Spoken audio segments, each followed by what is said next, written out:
ध्यान देना, kingdom protista, ठीक है ना। और किंगडम प्रोटिस्टा है, उसमें हमने क्या डिस्कस किया था? हमने डिस्कस किया था इसमें 5 ग्रुप है। कौन कौन सा? ध्यान दो, मैं यहाँ पे लिख रहा हूँ वन बाई वन, ठीक है ना। क्राइसोफाइट, याद करो इसमें हमारा था डाइटम और डेटमाइट्स। दूसरा डायनो फ्लैजलेट्स, ठीक है ना। तीसरा जो हमारा है वो है यूक्लेनॉइड। चौथा जो है वो है क्या? Slime mould, okay. एंड पांचवा जो हमारा है इसमें वो है प्रोटोजोआ, ना। तो इसमें से हम लोगों ने क्या किया है, हम लोगों ने ऊपर के 4 डिस्कस कर लिया है। ध्यान देना, ऊपर के 4 डिस्कस्ड है। हमें आज जो डिस्कस करना है ना वो स्लाइम मोल्ड्स एंड प्रोटोजोआ है। ये 4 जो है हम डिस्कस हो चुके हैं। लास्ट वाले 2 हम लोग को डिस्कस करना है, ठीक है ना। तो चलो इसमें से हम लोग ऐसा करते हैं, सबसे पहले आज स्लाइम मोल्ड के बारे में डिस्कस करते हैं, इसको मिटाता हूँ, ठीक है ना। ओके, चलो इसको मिटाते हैं, अपन डायरेक्ट हेडिंग देते हैं स्लाइम मोल्ड, ठीक है ना। अपन आज डिस्कस करेंगे स्लाइम मोल्ड के बारे में, ठीक है ना। बेटा ध्यान देना, पहले वर्ड पे ध्यान हम लोग समझते हैं, ठीक है ना। इसको हम लोग स्लाइम मोल्ड के नाम से क्यों जानते हैं, सबसे पहले उसके बारे में बात करते हैं। देखो ना, इसका नाम जैसा कि लिखा हुआ है स्लाइम, और स्लाइम का मतलब होता है चिपचिपा। ध्यान दो, चिपचिपा है ये, ठीक है ना। हिंदी में मैं लिख देता हूँ यहाँ पे, ठीक है ना, मजेदार रहेगा, हिंदी में समझेंगे थोड़ा सा तो, ठीक है ना। ये चिपचिपा है, ओके।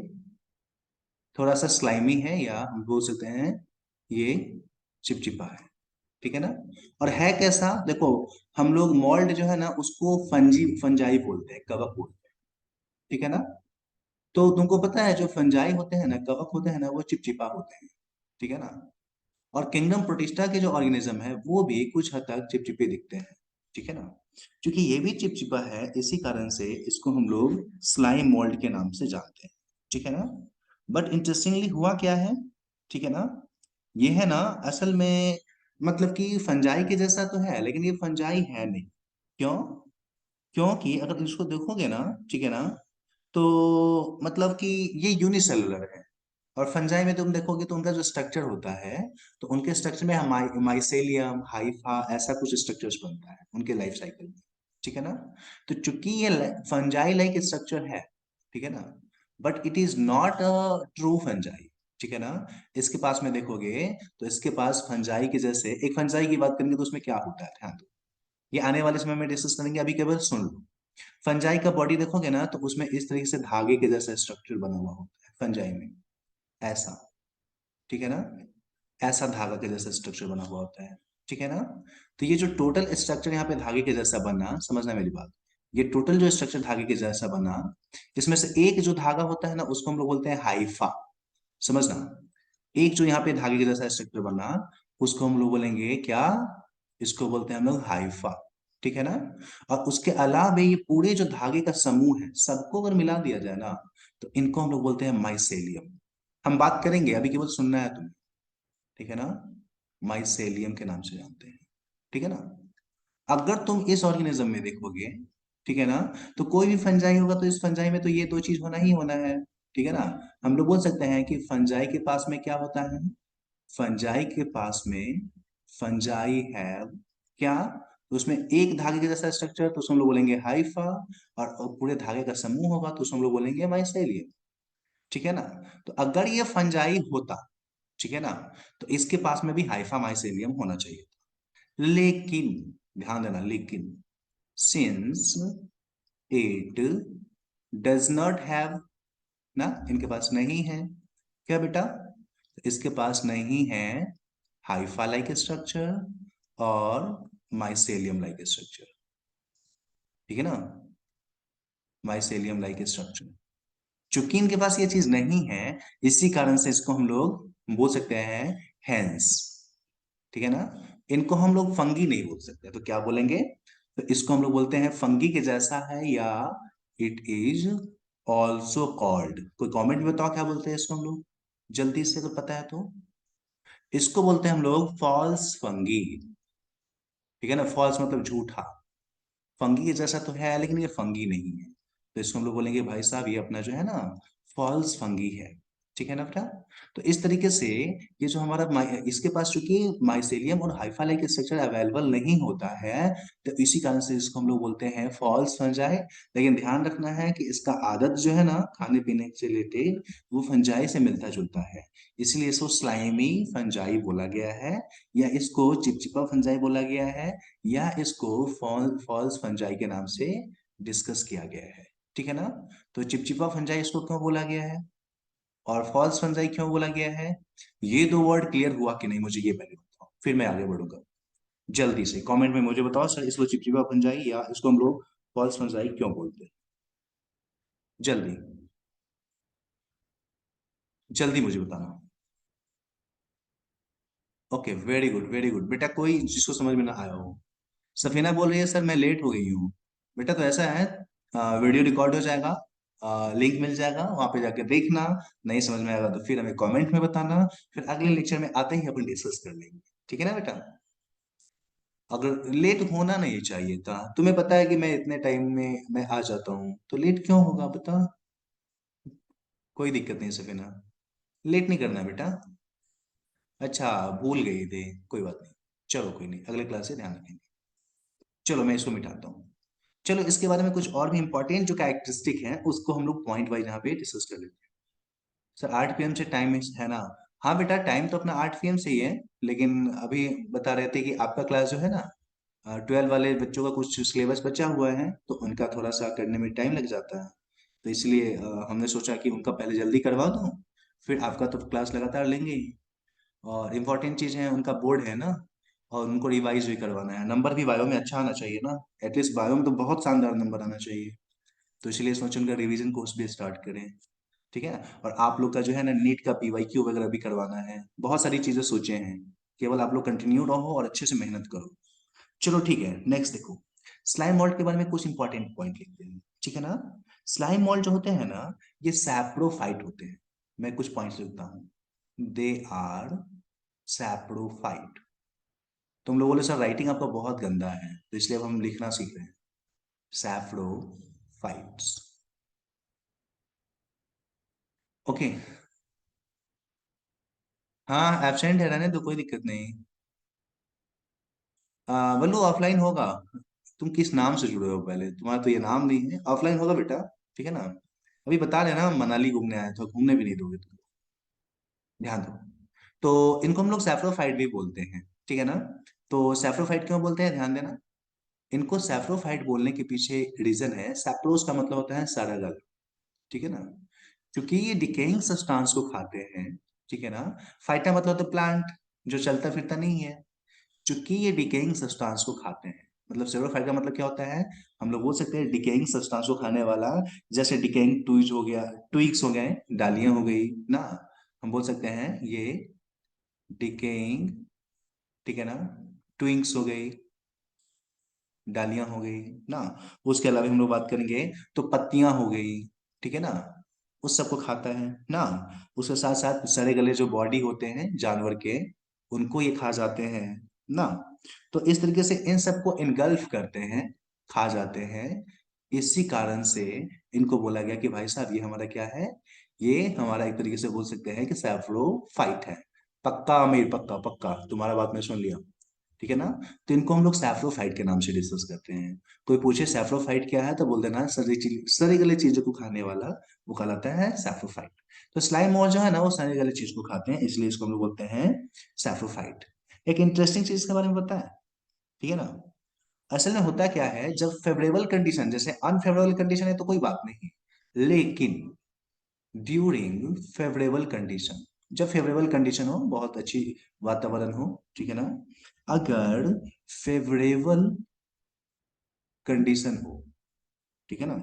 अगर, देखो मैंने स्पेलिंग यहाँ पे मिस्टेक कर दिया, एक मिनट रुक जाओ बेटा, एक मिनट। हाँ, अगर फेवरेबल कंडीशन हो, ध्यान देना, फेवरेबल कंडीशन हो।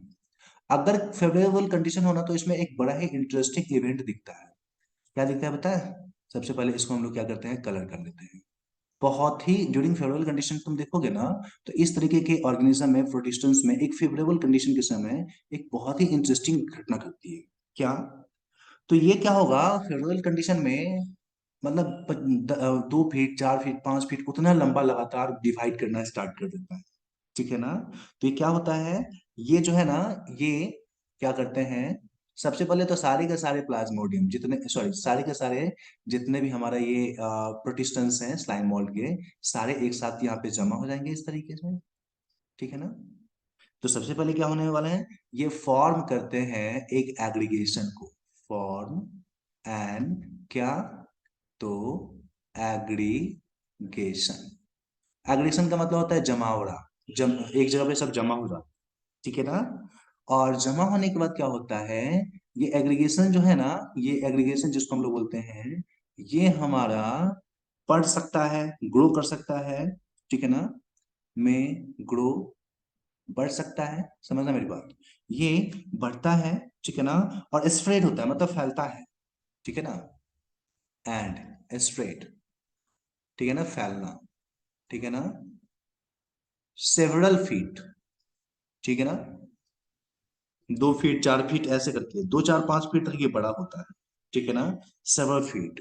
और जब ये सेवरल फीट, जब ये बढ़ जाएंगे ना, ये बहुत बड़े बड़े हो जाएंगे, तब हम लोग इनको नाम देते हैं। जैसे ये मान लो, ये हमारा जो है ना, लगातार क्या हुआ यहाँ पे, इस तरीके से एग्रीगेट होकर के लगातार अब बढ़ना स्टार्ट कर दिया इस तरीके से। ठीक है ना? तो ये जो बढ़ गया, तो बढ़ने के बाद इसको हम लोग स्पेशल नाम देने वाले हैं। ध्यान देना, ये सेवरल फीट जब हो जाएगा, तो इसको, इस स्ट्रक्चर को हम लोग विशेष नाम से जानते हैं। इस स्ट्रक्चर को अब हम लोग क्या नाम देने वाले हैं, क्योंकि ये बहुत सारे सेल का बन गया है। प्रोटिस्टा तो एक सेल का बना हुआ होता है, तो इसके लाइफ साइकिल में फेवरेबल कंडीशन में ये बहुत सारे का सेल का बन गया। तो इस स्ट्रक्चर को हम लोग विशेष नाम से जानते हैं, इसको बोलते हैं हम लोग प्लाज्मोडियम। ध्यान देना, इस स्ट्रक्चर को हम लोग बोलते हैं प्लाज्मोडियम। ठीक है ना? तो अगर हमसे कोई पूछा जाए कि सेवरल फीट बनने के बाद ये क्या कहलाता है, तो इसके बारे में बोल सकते हैं, तब इनको हम लोग बोलते हैं प्लाज्मोडियम। प्लाज्मोडियम, ठीक है ना? इनको प्लाज्मोडियम के नाम से डिस्कस करते हैं। ठीक है ना बेटा? तो इस तरीके से कोई पूछे कि प्लाज्मोडियम क्या है, तो तुम बता सकते हो कि सेवरल फीट ग्रो करने के बाद जो मल्टी सेलुलर ऑर्गेनिज्म के जैसा स्ट्रक्चर यहाँ पे जो बनता है स्लाइम मोल्ड्स में, उसी को हम लोग बोलते हैं प्लाज्मोडियम। ठीक है ना? अब एक इंटरेस्टिंग चीज बताते हैं, ये हमारा कब बना, फेवरेबल कंडीशन में। ध्यान देना, ड्यूरिंग फेवरेबल कंडीशन। अब अनफेवरेबल कंडीशन आएगा तो क्या होगा, समझना मेरी बात, बहुत इंपॉर्टेंट चीज बता रहे हैं। जब अनफेवरेबल कंडीशन आएगा तब की बात कर रहे हैं हम लोग, ड्यूरिंग। अब उल्टा विकट परिस्थिति आ गई, अनफेवरेबल, एक मिनट स्पेलिंग गलत हो जा रहा है मुझसे। Okay, favourable condition. जब अनफेवरेबल कंडीशन होगा तो उस समय क्या होने वाला है, चलिए उसके बारे में बात करते हैं। और उसके बारे में बात करने से पहले इसको कलर कर लेते हैं। ध्यान दो, जब अनफेवरेबल कंडीशन होगा ना, तो यही प्लाज्मोडियम अब क्या करने वाला है समझना। ये जो प्लाज्मोडियम बना है, इस प्लाज्मोडियम के ऊपर में तुम क्या देखोगे पता है, अनफेवरेबल कंडीशन में, मैं नीचे से बना देता हूँ यहाँ पे, इसके ऊपर में इस तरीके का स्पेशल स्ट्रक्चर बनेगा, पाउच बनेगा। ठीक है ना? ये एक छोटा सा पाउच बनेगा। तो ये बना क्या रहा है अनफेवरेबल कंडीशन में, ये एक पाउच बना रहा है। हम बोल सकते हैं इसका जो टीप होता है, फुनगी जिसको बोलते हैं, इसका टीप जो है, वो क्या बनाएगा, वो फॉर्म करेगा एक स्पेशल पाउच को। उस पाउच को हम लोग बोलते हैं फ्रूटिंग बॉडी। ओके, उसको बोलेंगे हम लोग फ्रूटिंग बॉडी। ठीक है ना? तो प्लाज्मोडियम का पाउच अनफेवरेबल कंडीशन में क्या बनाया, वो बनाया फ्रूटिंग बॉडी। ठीक है ना? इस फ्रूटिंग बॉडी का फॉर्मेशन करता है। और फ्रूटिंग बॉडी का मतलब हो गया फ्रूट बनाने वाला, जिसके अंदर में सीड रखा हुआ होता है, ऐसा ही कुछ स्ट्रक्चर। तो चलो मैं लिख लेता हूँ यहाँ पे, ये क्या बनाया, ये बनाया हमारा फ्रूटिंग बॉडी। ठीक है ना? इसका फॉर्मेशन करेगा अनफेवरेबल कंडीशन में। और जैसे ही ये हमारा फ्रूटिंग बॉडी बन जाएगा, तो होने वाला क्या है, ध्यान देना, इस फ्रूटिंग बॉडी के अंदर में बहुत सारे छोटे छोटे स्पोर बनेंगे डिवाइड होकर के। क्या बनेंगे इसके अंदर में, इसके अंदर में बहुत सारे छोटे छोटे स्पोर बनेंगे। मैं दिखा देता हूँ यहाँ पे इस तरीके से, बहुत सारे छोटे छोटे छोटे छोटे इसमें स्पोर बनना स्टार्ट हो जाता है। स्पोर, बीजाणु जिसको हिंदी में हम लोग बोलते हैं बीजाणु, जो मिट्टी पे गिरने के बाद अंकुरित हो जाए, नया बना दे, उसको बोलते हैं बीजाणु। ठीक है ना। तो फ्रूटिंग बॉडी बनाएगा ना, और उस फ्रूटिंग बॉडी के अंदर में क्या होगा, उसके अंदर में होगा स्पोर, उसके अंदर में स्पोर होगा। मतलब हम लोग बोल सकते हैं फ्रूटिंग बॉडी क्या बनाता है, ये अपने अंदर में अपने पाउच के अंदर में बनाता है किस चीज को, स्पोर को बनाएगा। ठीक है ना। और यही स्पोर, भाई साहब सुनिएगा इस चीज को अच्छे से, यही स्पोर जो है क्या होगा, जब मिट्टी यहाँ से फट करके फ्रूटिंग बॉडी से बाहर निकलेगा, चलो मैं दिखा देता हूँ, यहाँ से फट के बाहर निकल गया। ठीक है ना। जब ये हमारा जो है फ्रूटिंग बॉडी जो है ना, ये फट के बाहर निकलेगा ना, कैसे बाहर निकलेगा, तो हवा उसको उड़ा के ले जाएगा। चलो मैं अभी दिखाई देता हूँ इस चीज को। जब फटा तो क्या होगा, हवा इस मतलब कि जैसे मान लो फ्रूटिंग बॉडी मैच्योर हो गया, पक गया पूरा, तो यहाँ से क्या होगा, फटेगा ये ना। और जैसे ही फटेगा फ्रूटिंग बॉडी, तो यहाँ से एयर करंट, हवा जो है उसको बहा के ले जाएगी, और जैसे ही बहा के ले जाएगी तो हमारा स्पोर जो है वो निकल गया बाहर ना। और जैसे ही स्पोर बाहर निकला, वहां पे क्या होगा, एक नया स्लाइम मोल्ड का फॉर्मेशन कर देगा, न्यू स्लाइम मोल्ड का फॉर्मेशन कर देगा। जहां जहां गिरेगा वहां वहां नया स्लाइम मोल्ड जो है उसका फॉर्मेशन हो जाएगा। समझ रहे हो ना, वहां वहां क्या होगा, स्लाइम मोल्ड का फॉर्मेशन हो जाएगा। ठीक है ना।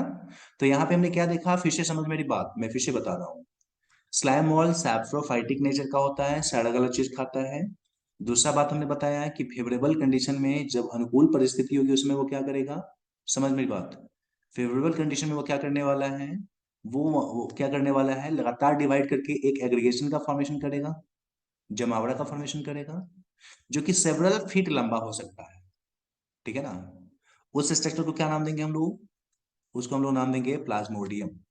ये जो सेवरल फीट लंबा हमने स्ट्रक्चर बताया वो अपना प्लाज्मोडियम है, ये यहाँ पे प्लाज्मोडियम। ये फेवरेबल कंडीशन में बन जाता है जब अनुकूल परिस्थिति होगी, और जैसे ही अनफेवरेबल कंडीशन होगा क्या होने वाला है, अनफेवरेबल कंडीशन में इसके फुनगी पे क्या बनेगा, फ्रूटिंग बॉडी का निर्माण होगा। ठीक है ना। जिस फ्रूटिंग बॉडी के अंदर में क्या बनने वाला है, इस फ्रूटिंग बॉडी के अंदर में बनने वाला है स्पोर। ठीक है ना। ये स्पोर बनाएगा, और यही स्पोर जब हवा पक जाएगा पूरा, तो हवा के जरिए क्या होगा, फटेगा, बाहर निकलेगा स्पोर, और वही स्पोर जो है मिट्टी पे गिरेगा तो नया स्लाइम मोल्ड का निर्माण कर देगा। ठीक है ना। तो ये मुझे बताओ, अभी जो भी चीजें मैंने बताया, स्क्रीन पे जो भी चीज दिख रहा है, वो सारी चीजें क्रिस्टल क्लियर क्लियर है कि नहीं, एकदम एकदम दिमाग में बैठा कि नहीं, मुझे ये बताओ। आज भी बोल रहे हैं एक बार और सुन। Okay Mahi, okay Mahi, very good. Okay very good Adiba. Okay good, अगर हो गया तो यस बोलो, अगर नहीं हुआ तो बोलो रिपीट सर, या ओके सर। अच्छा, sorry Aasvi. Okay, okay good good. सबने फिर से बताए। ओके नुसरत।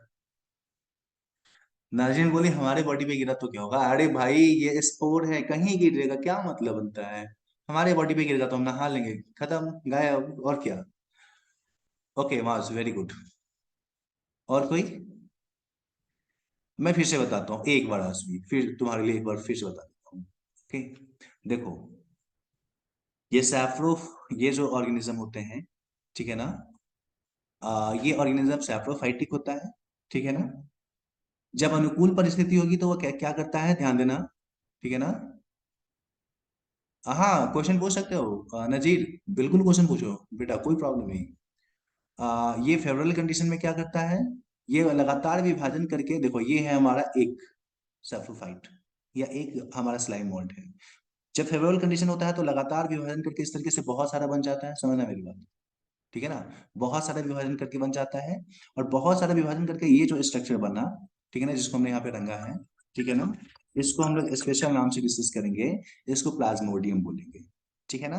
और जब अनफेवरेबल कंडीशन आता है तो इस प्लाज्मोडियम में एक पाउच बन जाता है जिसको हम लोग बोलते हैं फ्रूटिंग बॉडी। ठीक है ना। और यही फ्रूटिंग बॉडी में लगातार विभाजन करके स्पोर बनता है। जब अनुकूल परिस्थिति आएगी या जब हवा बहुत तेज से बहेगा, तो इसका ये स्पोर जो है वो बाहर निकलेगा फ्रूटिंग बॉडी से, और जहां भी गिरेगा वहां पे एक नया ऑर्गेनिज्म का फॉर्मेशन कर देगा। इतना ही तो मैंने बताया। ओके, एक बार वीडियो को फिर से ये देख लेना रिमाइंड करके यूट्यूब पे, और अगर उससे भी नहीं समझ में आया तो फिर से मुझे बताना। ठीक है ना, मैं बताऊंगा, डोंट वरी। ठीक है ना।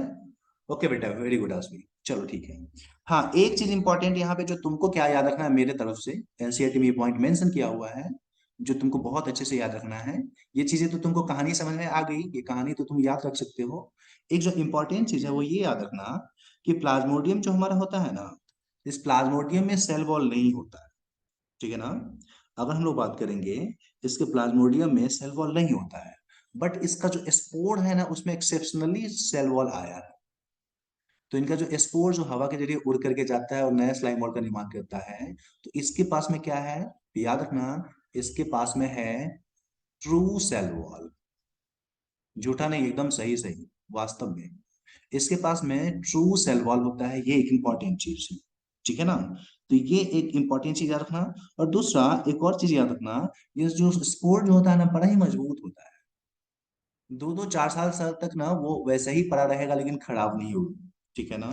तो बोल सकते हैं कि ये जो हमारा है ना, एडवर्स कंडीशन में भी सरवाइव कर लेता है बहुत सालों तक, ठीक है ना। तो इसके बारे में लिख सकते हैं कि ये क्या है, एक्सट्रीमली रेसिस्टेंट है।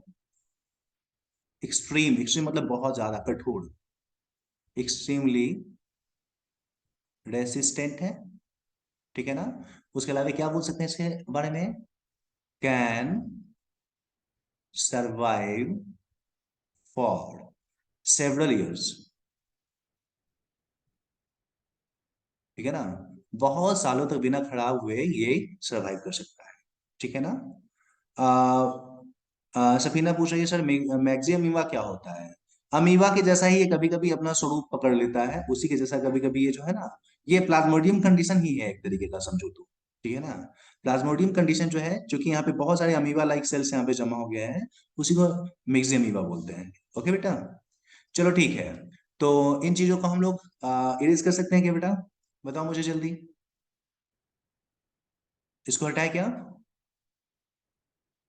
Okay Safina, okay Adiba, okay बेटा, गुड गुड। चलो, ओके, मिटाते हैं इसको। तो ये था अपना स्लाइम मोल्ड, इसके बारे में हम लोग को ध्यान रखना है। अब हम लोग चलते हैं प्लाज्मोडियम के बारे में, शबनम जो पूछ रही है, या प्रोटोजोआ के बारे में, सबसे लास्ट के बारे में, सबसे लास्ट वाला है। सबसे लास्ट वाला जो हमारा ग्रुप हम लोग को पढ़ना है वो है प्रोटोजोआ। प्रोटोजोआ। नजीर पूछ रहा है सर, पेप्टाइडोग्लाइकान का लैब क्या मतलब, क्या हुआ सर। बेटा पेप्टाइडोग्लाइकान जो है ना, एक केमिकल है जो सेल वॉल में पाया जाता है, बैक्टीरिया के सेल वॉल में, ठीक है ना। तुम फर्स्ट क्लास नहीं लगाया हो शायद, नहीं तो वहां पे हमने बताया था। चलो ध्यान दो। तो अब हम लोग थोड़ा सा बात कर लेते हैं प्रोटोजोआ के बारे में, ठीक है ना। ध्यान देना। प्रोटोजोआ, पहले शब्द को तोड़ेंगे जैसा कि हम लोग करते हैं। प्रोटो, प्रोटो मतलब होता है शुरुआत वाला, हम लोग जानते हैं ना। इनिशियल या स्टार्टिंग या प्रिमिटिव, हम यहाँ पे बोल देते हैं कि भाई साहब ये है प्रिमिटिव। प्रिमिटिव मतलब पुराना, PRIMITIV। जुआ का मतलब क्या होता है, एनिमल। देखो ऐसा माना जाता है कि इस दुनिया में पहला एनिमल के जैसा बिहेवियर जो था ना, इसी के पास था। ये फर्स्ट एनिमल लाइक ऑर्गेनिज्म था, ठीक है ना। ये फर्स्ट एक सेल का बना हुआ है, तो यूनिसेलुलर ना, animal like organism, animal like organism इसको बोला गया है, ठीक है ना। इसको first primitive animal like organism के नाम से डिस्कस हम लोग करते हैं प्रोटोजोआ को, ठीक है ना। अब तुम बोलोगे सर इसको first primitive animal like organism क्यों बोला गया है, तो उसके पीछे भी कहानी है। देखो कोई भी एनिमल होता है उसका दो चीज होता है, दो कैरेक्टर उसमें इंपॉर्टेंट है, या 2 3 कैरेक्टर बता रहे हैं। एक तो किसी भी एनिमल सेल में सेल वॉल तुमको देखने को नहीं मिलेगा, इस ऑर्गेनिज्म में भी देखने को नहीं मिलता है। दूसरा, एनिमल जो है वो लोकोमोशन करते हैं, लोकोमोशन का मतलब क्या, चलते फिरते, ये भी चीज इन ऑर्गेनिज्म में देखने को मिला। उसके अलावे जैसे एनिमल जो है, एनिमल वो क्या करते हैं, एनिमल के बारे में अगर बात करेंगे तो वो होलोजोइक न्यूट्रिशन करते हैं, होलोजोइक न्यूट्रिशन करते हैं। होलोजोइक न्यूट्रिशन का मतलब क्या हुआ, अपना जो फूड पाइप होता है, जैसे एक आदमी है, मान लो ये आदमी है, ठीक है ना। तो आदमी क्या करेगा, ऐसे खाने को खाएगा, और उसका फूड पाइप है, उस फूड पाइप में कंप्लीटली खाना को रख करके डाइजेस्ट करे। तो ऐसे तरीका जिसमें हम लोग क्या करते हैं, अपने फूड पाइप के अंदर में खाना को रख के डाइजेस्ट कर ले, उसको बोलेंगे हम लोग क्या, इसको हम लोग नाम देंगे होलोजोइक न्यूट्रिशन। तो चूंकि ये पहला एनिमल था जिसमें एनिमल के सारे कैरेक्टर आ गए, ये पहले ऑर्गेनिज्म थे जिसमें एनिमल के सारे कैरेक्टर आ गए थे। सेल वॉल भी नहीं था इसके पास में, लोकोमोशन भी करता था, होलोजोइक न्यूट्रिशन भी करते थे। इसी कारण से माना जाता है कि ये हम लोगों का पूर्वज है, या ये हमारा क्या है, प्रोटोजोआ है। ऐसा माना जाता है कि ऐसे ही ऑर्गेनिज्म आगे जाकर के एनिमल का फॉर्मेशन करने वाले हैं ना। तो प्रोटोजोआ का मतलब क्लियर हुआ क्या बेटा? जल्दी मुझे बताओ कमेंट में, किसको प्रोटोजोआ बोलेंगे, वो क्लियर है क्या? ओके माही, गुड। ओके बेटा, अदीबा, आमिर, वेरी गुड, सफीना। चलो ठीक है, वेरी गुड बेटा। ठीक है, तो ये हमारा जो है प्रोटोजोआ किसको बोलेंगे, ये बात हमने यहाँ पे डिस्कस कर लिया। चलिए जी, आगे से हम लोग बात करते हैं। तुमको पता है ये जो प्रोटोजोआ हमारा होता है, ठीक है ना, अच्छे प्रोटोजोआ भी हमारा है, ठीक है ना, और बुरे प्रोटोजोआ भी है। दोनों तरीके के प्रोटोजोआ, ठीक है ना। हम इस प्रोटोजोआ को यहाँ पे पढ़ने वाले हैं चार क्लास में। इससे चार ग्रुप होते हैं। कौन कौन से मैं यहीं पे लिख देता हूँ, ठीक है ना। चलने के आधार पे या लोकोमोशन के आधार पे, लोकोमोशन के आधार पे चार तरीके का है। कौन कौन सा है पहले मैं लिख लेता हूं। फ्लैशलेटेड, फ्लैजेला वाला, सिलिएटेड, सिलिया वाला, ठीक है ना। एक हमारा है एस्पोडोजोआ, एस्पोडोजोआ, और एक अमीबा के जैसा है, अमीबोइड। ये चार तरीके का हमारा जो है हम लोगों के आसपास में ये देखने को मिल सकता है। समझना मेरी बात, ये चार तरीके का प्रोटोजोआ है हमारे आसपास में दिखेगा।